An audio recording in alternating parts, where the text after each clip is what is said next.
Pode mnou je Zábřeh, tam vidím Jeseníky, přes kopec, Litovel, Uničov, Mohelnice, všechny obce, které prostě znám důvěrně. Tak to je ten můj kraj. Tady jsem doma.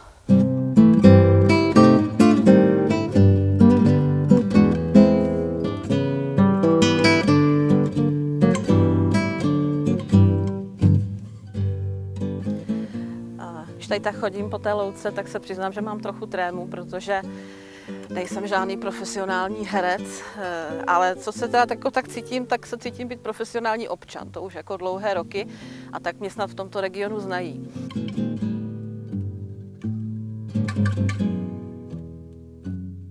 Že čím já se liším od těch jiných kandidátů, na což se mě občas ptají, to nevím, co bych našla.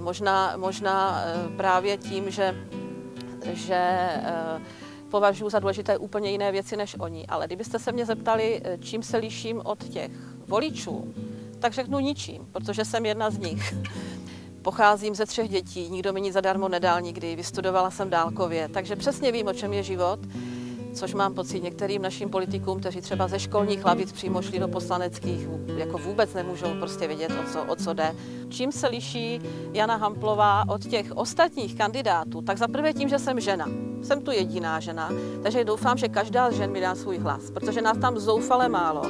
A umíte si, dámy, představit, že by v tom Senátu to bylo naopak, jestli by to chlapi snesli, že by tam viděli 80% žen a museli by je poslouchat. Ne, tam prostě musí nějaká žena přijít. Druhým důvodem je to, co chybí podle mě většině politiků. Odvaha, kterou já se domnívám, že jsem prokázala v komunální politice. A poslední věc, že oni se začínají vstupem do té politiky starat sami o sebe. A já se chci starat o vás. Když se podíváte na Jeseníky, na řeku Moravu, prostě tady tu nádhernou přírodu, tak tím, že bychom sem pustili podobný projekt, kde se bude prostě vyrábět papír, spalovat odpad a trvale si toto zničíme, tak to by prostě nás nemělo nechat klidným vůbec nikoho. Tady žije řada rodin, které tu žijí v podstatě několik generací. Je to město s hlubokou historií, zasazeno do této nádherné malebné přírody.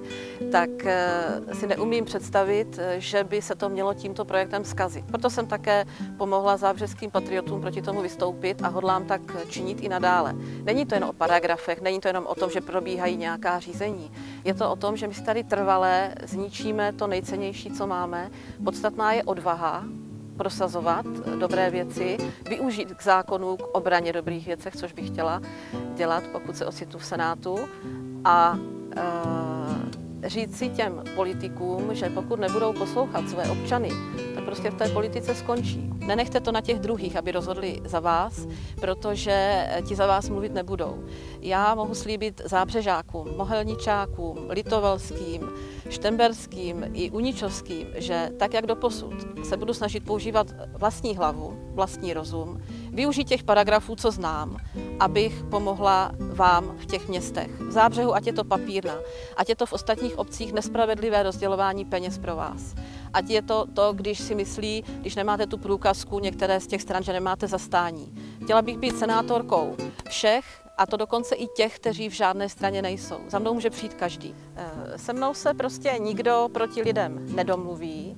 Já se nikdy nedám proti lidem koupit, zaplatit. Já vždycky budu stát za nima. Nebo možná ještě lépe, postavím se do jejich čela, když budou slabí, aby byli silnější.